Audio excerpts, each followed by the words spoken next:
선민이 왜? 어제 잘들 주무셨죠? 어제. 아마 대한민국이 근래 들어서 아마 어제 같은 그런 시간들을 우리가 보내었을까 하는 생각이 들었습니다. 하루 종일 그 설렘과 기대가 대한민국을 이렇게 지배했던 하루가 아니었는가 생각이 듭니다. 이미 이제 다 잘 아시는 내용이니까 설명을 드리지 않아도 아마 교우님들도 하루 종일 이제 지켜보셨으리라고 생각이 됩니다. 저는 처음에 회담이 시작되기 전에 한 50대 50 정도로 좀 생각을 했어요. 50은 북한이 제안하는 게 맞을 수도 있겠고 50은 가짜일 것 같다. 이제 과거의 경험을 통해서 어제 회담이 끝나고 여러 발표를 들으면서 일단 70대 30 정도는 좀 생각을 하는 것 같아요. 70 정도는 이야기가 좀 잘 되는 것 같다는 생각이 들었고 30 정도는 이제 과거의 경험 때문에 워낙 저희가 많이 이제 속아서 여지로 남겨두었습니다. 아마 우리가 소원했던 일들은 5월 달에 이 북한과 미국과의 그 회담에서 이제 판가름이 날 것 같고 아마 그때 그 미국하고 회담을 하고 선물을 주려고 나머지를 좀 남겨두지 않았나는 좀 예측을 좀 해보게 됩니다. 그렇게 되면 그것이 잘 이루어지면 이제 저희들이 소원했던 그런 일들이 이 한반도에서 일어나지 않을까 하는 이 조심스러운 기대를 좀 한번 해보게 됩니다. 기도가 더 많이 필요하다는 생각을 절실하게 느꼈고 하나님의 백성들이 기도를 통해서 이 응원이 필요하다는 생각을 다시 한번 하게 되었습니다. 저는 개인적으로 이제 성경을 이렇게 공부하고 성경을 통해서 생각하는 이 70년 역사론에 대해서 관심이 많아요. 제가 이 70년에 대한 이야기는 한 번 좀 드렸던 것 같아. 2015년도에 한 번 드렸어요. 무슨 말씀이냐면 이스라엘이 바벨론에 포로 잡혀가서 몇 년 동안 포로 생활했죠? 70년. 그리고 이제 돌아왔잖아요. 그 기원전 605년에 바벨론에 붙잡혀가서 기원전 535년에 그때 이스라엘 백성을 풀어준 그 메데바사의 그 왕이 고레스잖아요. 고레스. 이미 하나님께서는 성경에 예언을 했고 고레스 이름까지 주셨는데 이제 돌아왔습니다. 성경의 역사가 우리 근세 역사에 한번 반복된 적이 있는데 그것이 이제 소련이 망한 그 사례예요. 소련이 이 소비에트 연방이라는 이름으로 이제 러시아를 포함해서 주변의 이렇게 국가들을 한 열 몇 개 국가들을 위성 국가들을 이렇게 통합하면서 소련이 되었는데 그것이 1917년에 이 레닌에 의해서 소위 그 혁명이 일어나고 그래서 그때 이제 러시아가 소련이 되고 70년이 맞춰지는 1987년에 결국은 소련이 이제 해체의 시작이 돼요. 그때의 러시아의 그 대통령이 소련의 대통령이 누구였죠? 고시예요, 고시. 고르바초프. 그래서 저는 이제 고시에 대한 이야기를 이렇게 좀 했습니다. 고레스, 고르바초프. 그래서 한국에도 이 역사가 이루어지지 않을까. 그래서 저는 그 역사를 2015년으로 본 거죠. 왜냐하면 우리나라가 1945년에 해방이 되었고 70년 차는 해가 2015년이었는데 그 해 아무 일도 없이 그냥 지나가 버렸어요. 저는 2011년에 이제 김정일이 죽고 그 후에 그 아들 김정은이 이제 그 북한의 지도자가 되면서 이 사람이 그래도 서양에서 공부를 했고 그래서 무엇인가 변화를 가져오는데 저는 내심 2015년도를 기대를 했는데 그냥 지나갔어요. 그런데 2018년에 도대체 2018년이 제가 연대를 이야기하는 게 아니고요. 1948년에 남북한이 완전히 각자의 정부를 수립을 했거든요. 우리가 1948년에 대한민국의 정부가 수립되고 공식으로 이제 그 전까지는 뭐 교류하고 왔다 갔다 하다가 완전히 이제 남쪽에는 대한민국 정부가 수립되고 북쪽에는 남쪽이 대한민국 정부를 수립하니까 북쪽에는 자연스럽게 북한이 이제 정부가 수립되면서 1948년에 시작하여 올해가 몇 년이에요? 70년이에요. 그래서 저는 조금 이제 기대를 좀 해봐요. 바벨론 70년 역사가 이스라엘 백성들의 그 고난의 역사가 끝난 그 사례를 저는 참 중시를 하고 그 다음에 그 역사의 시련이 소련 그 공산주의 아직 종주, 사회주의 국가, 종주 국가가 이렇게 해체되면서 그걸 보았는데 저는 그것이 한번 실현되면 우리나라에서 한번 실현되지 않을까. 그런 내심. 그래서 저의 그 기도 목록에도 보면 2015년도에 그런 일이 이루어지기를 제가 소원한 내용들이 있는데 지나갔고 2018년도에 이제 저는 그 7대 3을 보면서 좋은 쪽으로 가는 쪽으로 이게 돌이 얹혀질 가능성이 있겠다는 좀 생각을 해보게 되었습니다. 왜 북한이 저럴까? 아직은 저희가 잘 모르지만 근데 북한이 지친 것 같아요. 70년 생각해 보세요. 70년을 싸우고 있는데 70년을 싸우다 북한이 제가 보기에는 손을 들지 않았는가. 여러분 우리가 이웃집하고 70년 싸운다고 한번 생각을 해보세요. 이게 사람 살 일이겠냐고요. 3대를 이어서 이 싸우다가 결국 누가 지금 망한 거냐면 지친 거냐면 우리는 상관없어요 사실. 북한은 이제 나라가 그냥 거의 이게 절단 난 거잖아요. 소련이 왜 망했냐면 소련이 미국 같은 그런 크기의 나라고 군사력이 있는데 군비 경쟁하다가 미국한테 결국은 안 돼갖고 망해서 결국 포기한 거거든요. 미국의 경제력을 못 따라가죠.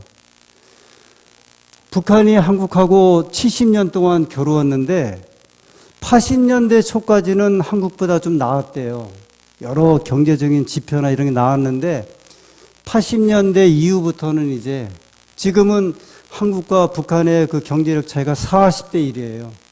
우리가 40배를 더 사는데 전쟁을 하려면 최소한 그 나라와 비기든지 아니면 두세 배가 높아야 전쟁이 가능한데 40배나 못 사는 민족이 뭘 하겠어요. 결국은 이제 포기하고 만약에 바른 정신을 가졌으면 포기하고 자기들도 살아갈 길을 가야 되지 않을까. 제가 며칠 동안 저는 중국 심양에 있었습니다. 이번 주에. 제가 중국 출장 가는 문제로 교회 이제 직원에 의논하고 조선족교 일을 보는데 제가 묵었던 숙소가 그 서탑이라고 하는 심양의 이제 조선족 거리인데 거기는 조선족들하고 그 다음에 한국 사람들하고 북한 사람들이 이렇게 몰려 사는 지역이에요. 제가 있는 호텔에 그 로비의 소파에 제가 앉아있으면 북한 사람이 늘 대여섯 명이 와서 앉아서 호텔에 묵고 그러는 호텔입니다.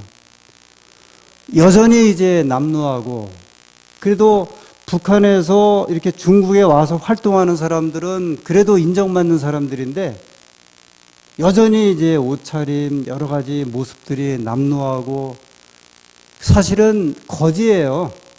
이게 북한은요 거의 거지의 그 현상이 이르렀는데 결국은 이제 그들이 지치고 떨어져서 포기하는 상태로 만약에 저희들이 바란 대로 간다고 하면 그 다음에 아마 이 좋은 일들이 있지 않을까.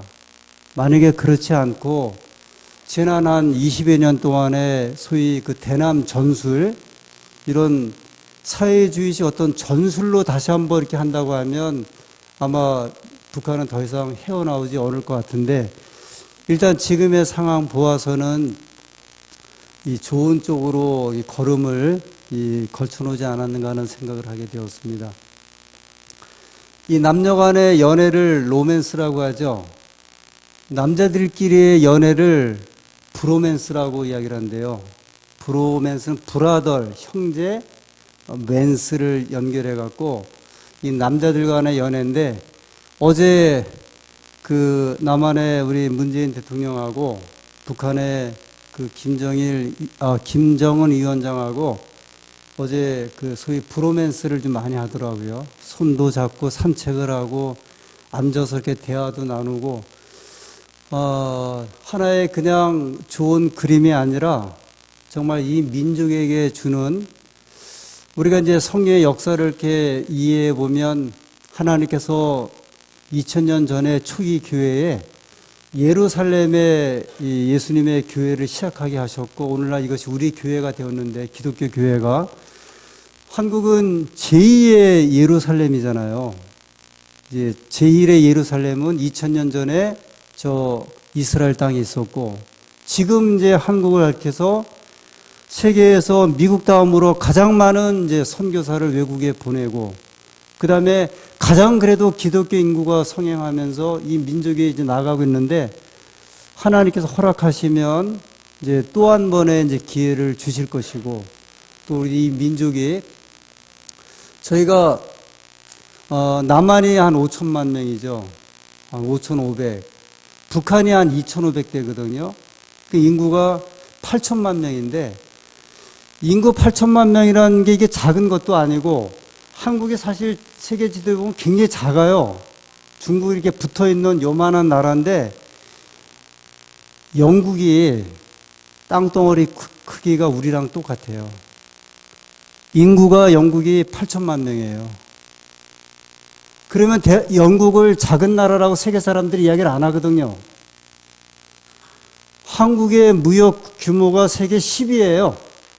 이 한국이 작은 나라가 아니에요. 이게 만약에 남북한이 합쳐지면 하나님께서 이 민족에게 주시는 또 하나의 기대가 있는데, 아무튼 저희가 뭐 이렇게 마음을 이렇게 흥분할 것은 아니지만, 선하게 생각한다고 하면 이 5월 달에 이제 마지막 이제 북미 회담이 진행되고, 거기서 이제 미국도 아주 신경 쓰고 있고, 우리도 부담스러운 핵무기를 완전히 철저하게 아마 없앤다고 하는 결정만 나면, 그 다음에는 민족 통일성을 위해서 또 하나의 걸음을 나가지 않을까 생각이 듭니다. 주의 백성들인 저희가 더 기도하시고, 또 이 일들이 좋은 방향으로 좀 나갈 수 있도록 하나님께 또 간구하시는 저와 우리 성도님들이 되기를 간절히 소원합니다.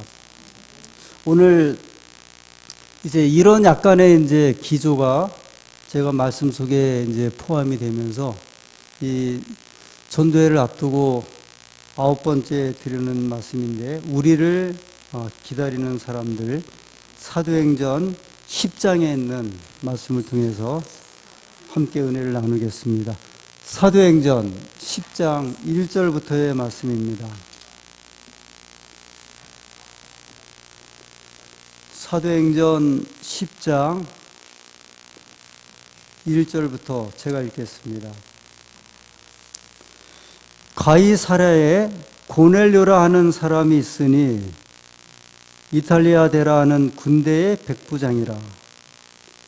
그가 경건하여 온 집으로 더불어 하나님을 경외하며 백성을 많이 구제하고 하나님께 항상 기도하더니, 하루는 제9시쯤 되어 환상 중에 밝히 보매 하나님의 사자가 들어와 가로되 고넬료야 하니, 고넬료가 주목하고 보고 두려워 가로되 주여 무슨 일이니까? 천사가 가로되 내 기도와 구제가 하나님 앞에 상달되어 기억하신 바가 되었으니 10장 5절입니다. 내가 지금 사람들을 요바에 보내어 베드로라는 시몬을 청하라. 저는 무두장이 시몬의 집에 우거하니 그 집은 해변에 있느니라 하더라.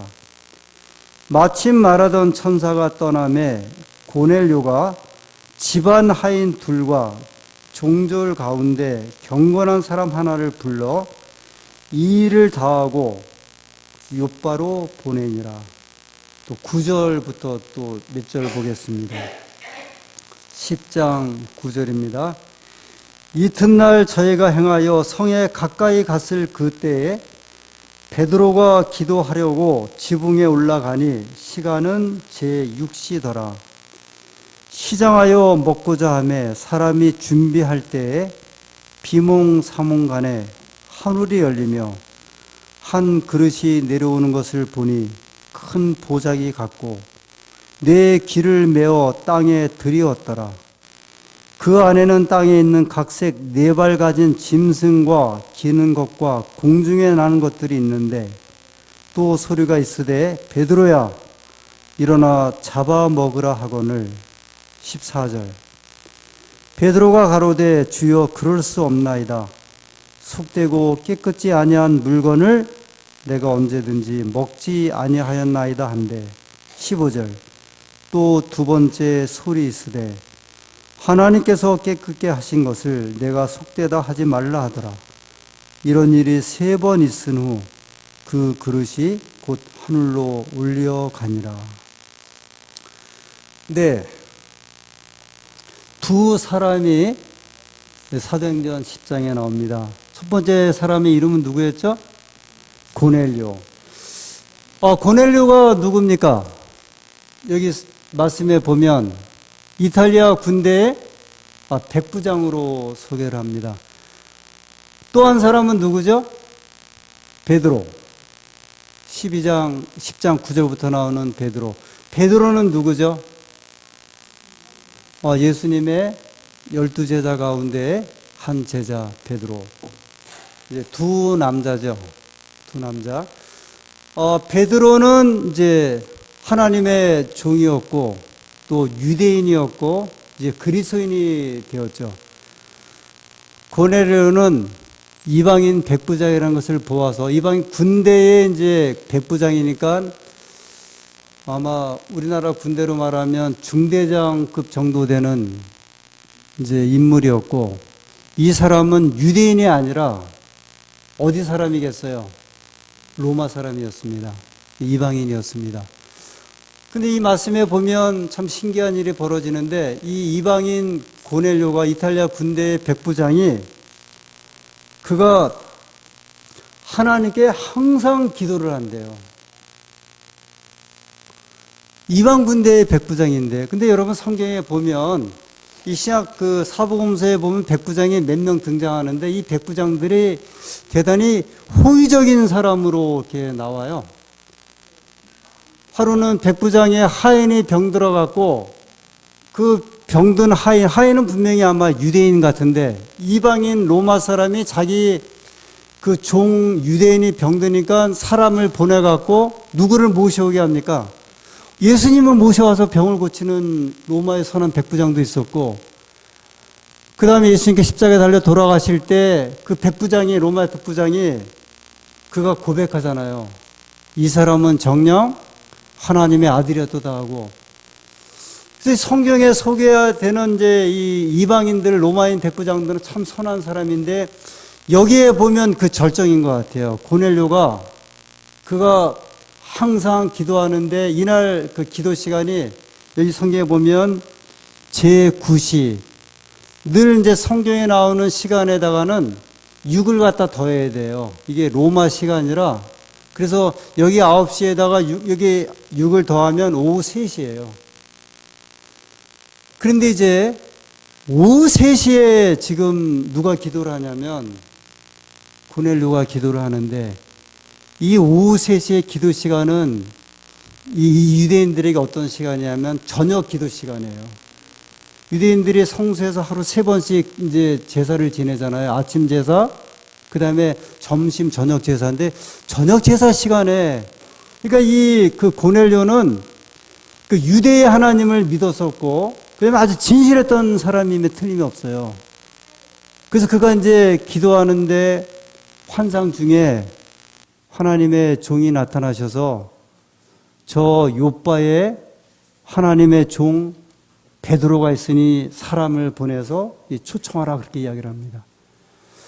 근데 9절에 이렇게 해서 이제 고넬료 이야기가 일단 끝나고 9절에 보면 두 번째 남자가 이제 등장을 해요. 근데 그 사람이 베드로죠.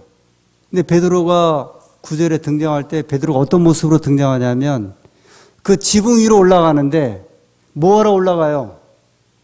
기도하러 이렇게 올라갑니다. 그 여기저기 이제 이렇게 한번 생각을 했어요. 기도하는 사람은 누구를 만난다? 기도하는 사람을 만나는구나. 이런 생각을 해본 거예요. 뭐 돈을 좋아하는 사람을 만나죠. 그죠? 사업하는 사람은 사업가를 만나게 되고, 땅을 좋아하는 사람은 땅을 분명히 이제 만나는 것 같고, 꽃을 좋아하는 사람은 분명히 꽃을 좋아하는 사람을 만나는 것 같아요. 그래서 제가 이게 대입은 수 없지만 일단 어제 제가 이 남북의 지도자들의 모습을 보면서 일단 이렇게 한번 의미를 좀 부여하기로 했어요. 그래, 좋다. 평화를 원하는 사람들끼리 한번 만났다고 한번 생각을 해보자. 이렇게 한번 생각을 해본 거예요. 우리 사람의 속마음은 지금 모르는데 우리가 문 대통령의 마음은 우리가 어느 정도는 이제 남한 사람이니까 아는데, 그래, 평화를 좋아하고 그 사랑을 좋아해서 번영하길 원하는 사람들이 어제 한번 만났다고 한번 생각을 해보고 싶은 거예요.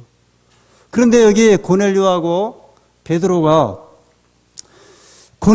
그가 사람을 보내게 된 동기가 기도하는 가운데 하나님께로부터 그 환상을 보았고, 그 다음에 9절에 보면 베드로가 그가 기도하러 올라간 시간이 제6시니까 6을 더하면 몇 시예요?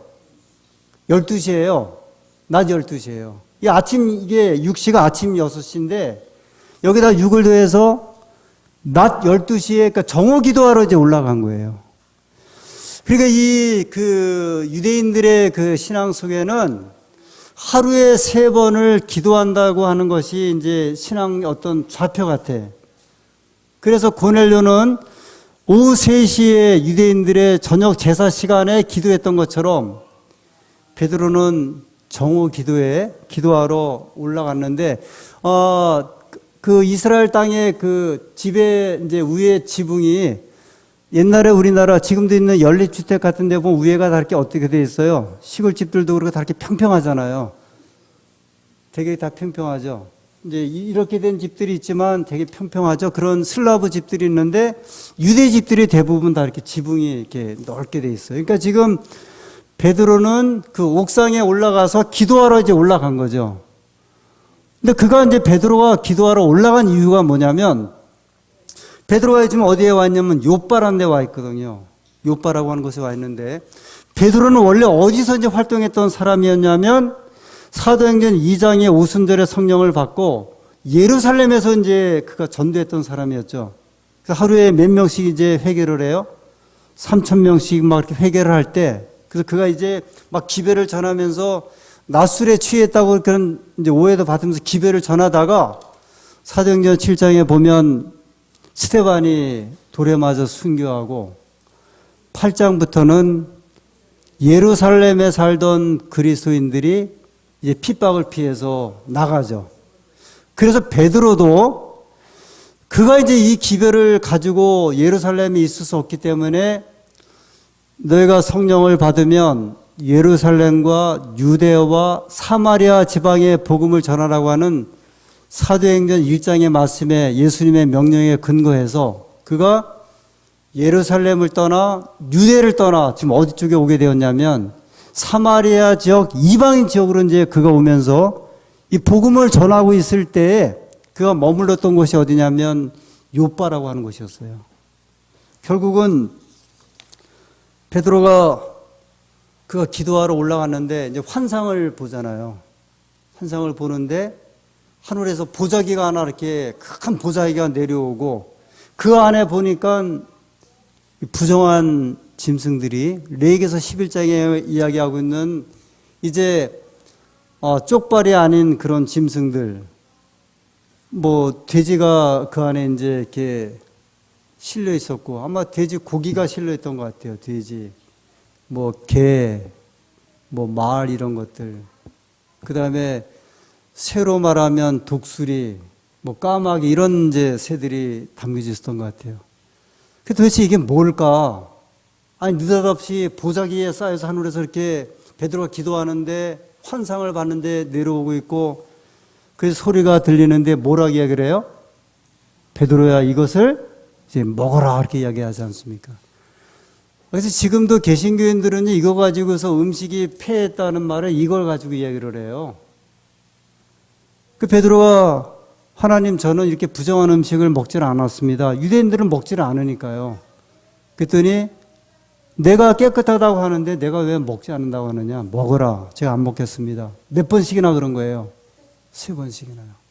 그 도대체 이게 무슨 말일까? 정말 이제 음식도 이제 아무거나 막 먹어도 좋다고 하나님께서 그렇게 하신 것인지 이처럼 이 복음이 유대만 있는 게 아니라 예루살렘에만 있는 게 아니라 저 사마리아 지방도 이방 지방 가는 것처럼 이제 음식도 이제 복음도 이제 이방인들에게 전하고 이 울타리가 벗어난 것처럼 이런 음식에 대한 해방도 내리지 않았는가 그렇게 고민하고 있을 적에 누가 오게 돼요? 이제 문을 두드리죠. 누구였어요? 고넬료가 보낸 하인들이 와서 베드로를 만나고 베드로가 이 환상이 이제 무슨 환상인지 깨닫게 되지 않습니까? 이것은 음식에 대한 이야기가 아니라 너희가 개처럼 여기고 돼지처럼 여기는 이방인들을 어떻게 하라는 거예요? 구원하라고 하는 하나님의 명령이 주어졌음에 대한 것을 그의 눈으로 이제 확인하게 된 거죠. 결국은 베드로와 고넬료가 만나고 기별을 듣고 고넬료가 그날 침례를 받아요. 이 구원은 오래 걸리는 것이 아님을 이야기를 해요. 구원은 즉각성이에요. 내가 예수님 깨달았습니다. 내가 예수님 영접합니다 하면 바로 그 자리에서 어떻게 하겠어요? 이 침례를 주게 한 거예요. 왜냐하면 베드로가 고넬료 집에 그가 계속 머물 수 있는 입장도 아니었고요. 그는 이제 핍박이 계속 되기 때문에 이동하면서 복음을 전할 때 하나님의 구원을 고넬료의 집에 임하게 하셨고 그날 그 가족들이 다 침례를 이제 받은 거예요. 하인들까지도 받았다고 말씀에 나옵니다. 성령이 내렸고요. 이방인에게 복음 전도의 물꼬를 트게 되었고 사도행전 11장 19절부터 보면 그 이후에 수많은 이방인들이 복음을 받았다 이렇게 이야기를 합니다.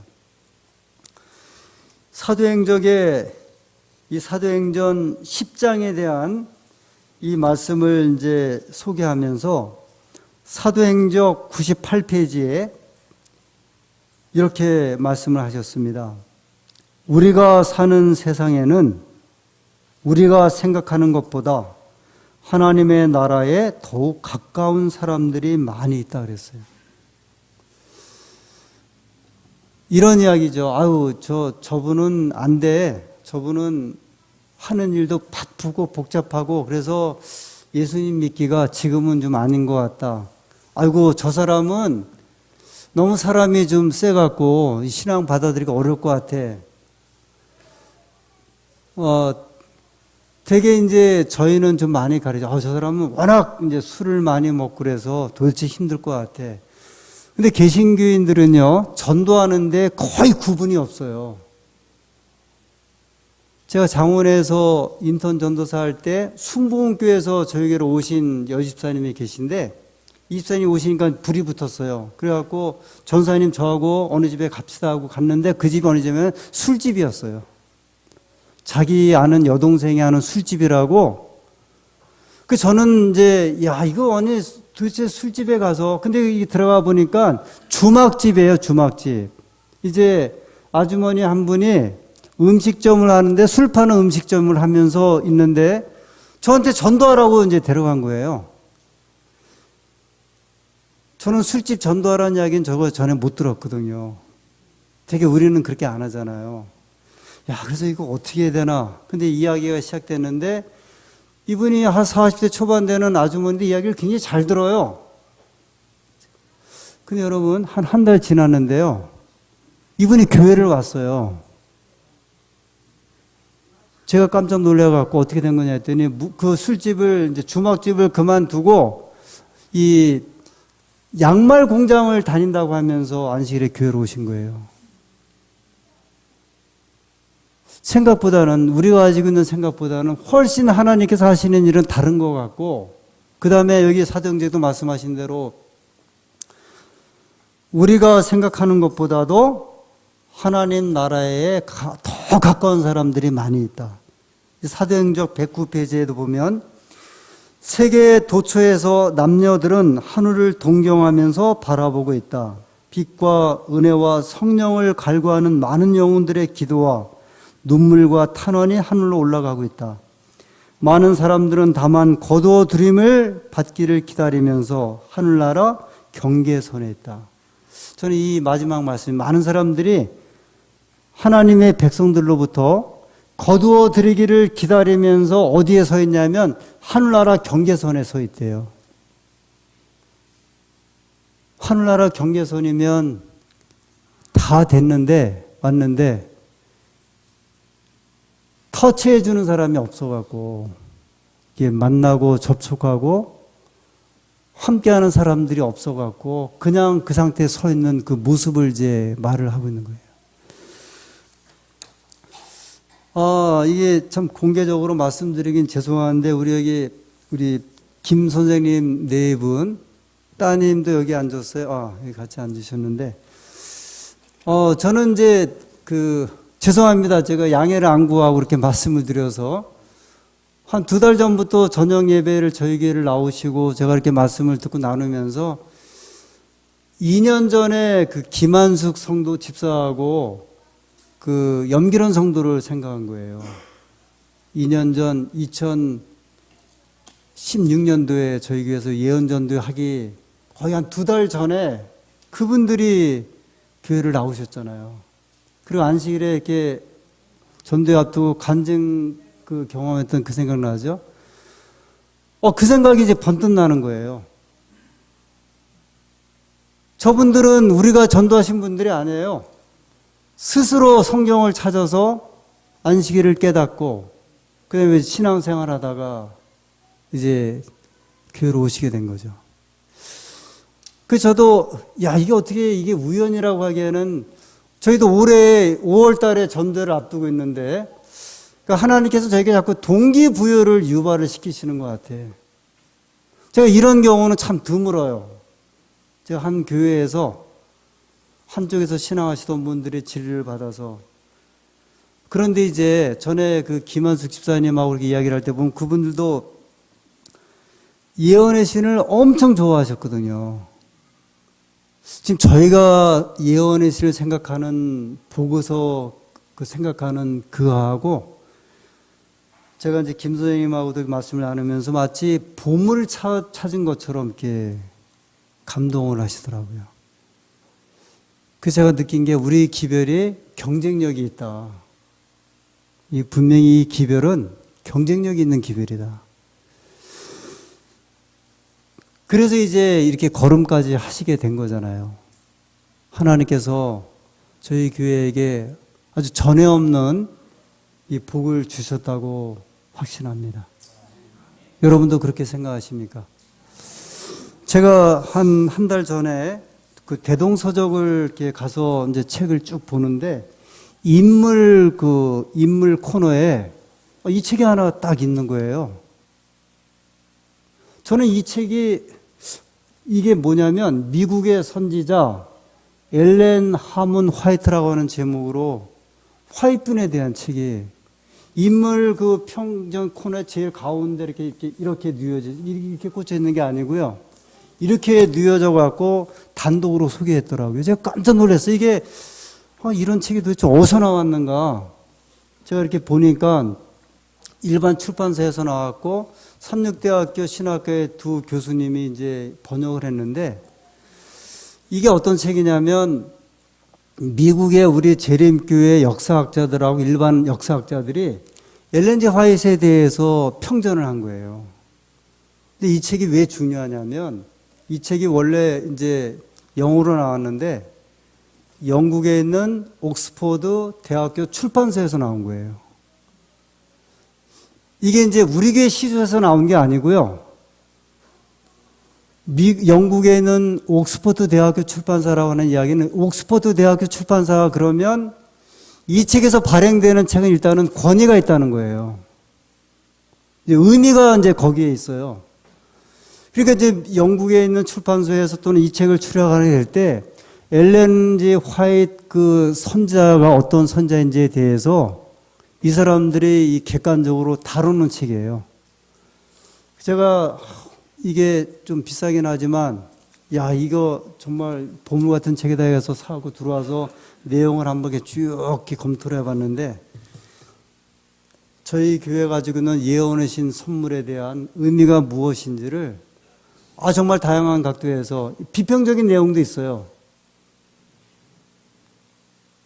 그런데 이 책의 많은 부분들이 오늘날 소위 말하는 미국에서 말하는 근 한 170년 전에 한 여인으로부터 시작된 이 예언의 기별이 이 시대를 어떻게 인도하는지를 담아놓은 책이에요.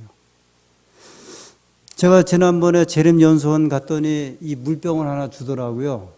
이 한 병씩 줘갖고 이제 물을 먹게 했는데 이게 네슬레에서 나온 생수거든요. 여기에 뭐라고 써 있냐면 하루 8잔의 물을 마시고 내 몸의 수분 균형을 맞추세요 그랬어요.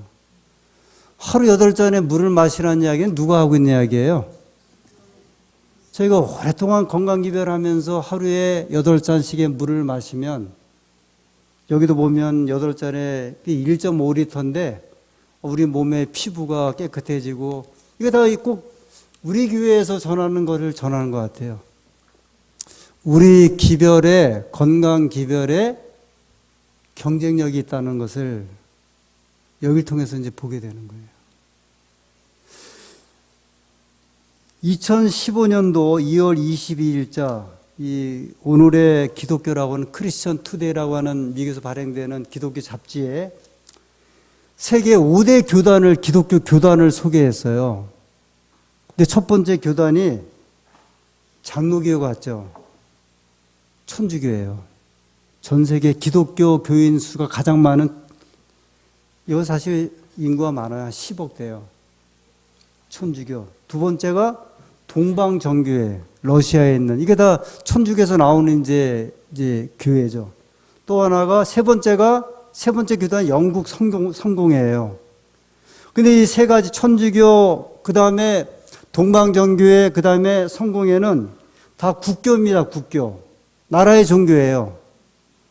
네 번째 교단은 오순절교회, 오순절파. 우리나라로 말하면 순복음교회 계열이에요. 네 번째 교단. 그럼 5대 교단의 마지막 교단은 어디 같아요? 제7안식 예수님교회예요.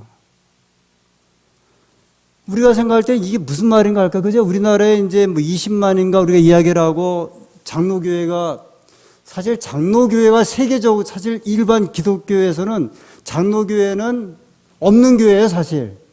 한국만 장로교회가 이렇게 있어요. 그래서 이제 득세하고 그러지 없어요. 미국도 장로교회는 거의 없어요. 남침내 교회가 미국의 기독교는 가장 크죠. 그런데 저희 교회가 세계 교단 가운데 몇 번째 기독교 교단 가운데 몇 번째라고요? 5번째 5대 교단이에요.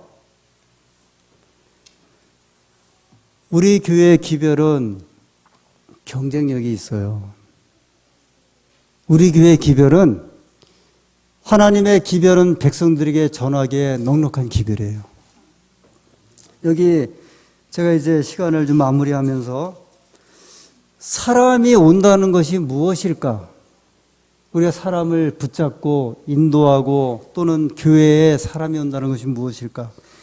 이 정현종이란 이제 시인이 이 방문객이라고 하는 제목의 시를 썼는데 인상 깊은 시를 하나 썼습니다. 사람이 온다는 건 실은 어마어마한 일이다. 그는 그의 과거와 현재와 그의 미래와 함께 오기 때문이다. 한 사람의 일생이 오기 때문이다.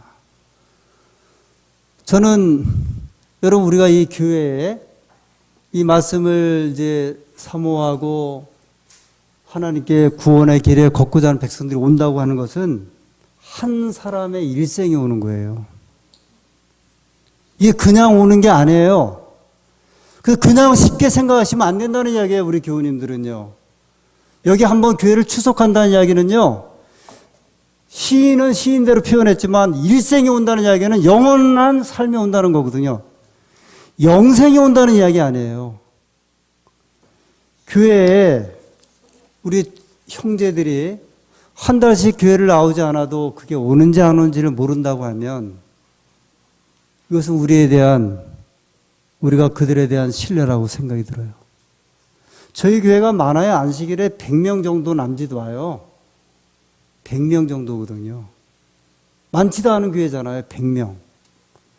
저는 이제 전도회를 앞두고 계속 수고하시는 우리 구역장님과 또 교사님들, 그 교회 지도자들에게 부탁의 말씀이 있습니다. 100명이 많다고 하면 맡아진 구역 또는 그 반 또는 그 백성들에 대한 깊은 관심을 기울여 주시기를 부탁을 드립니다. 결국은 우리가 좋은 일들이 일어나잖아요. 우리가 오랜 영혼들, 교회를 중단했던 영혼들을 만나고 새로운 영혼을 만나면 그 영혼과 함께하는 놀라운 일들이 있고 또 그 영혼을 구원하는 일들이 일어나지 않습니까? 저는 성공을 위해서 말씀드리는 게 아니에요. 전도의 성공을 위해서 그런 것이 아니라 결과가 어떻든 상관은 하지 않습니다. 우리가 그 결과를 보는 것이 아니라 그 과정을 보는 거죠.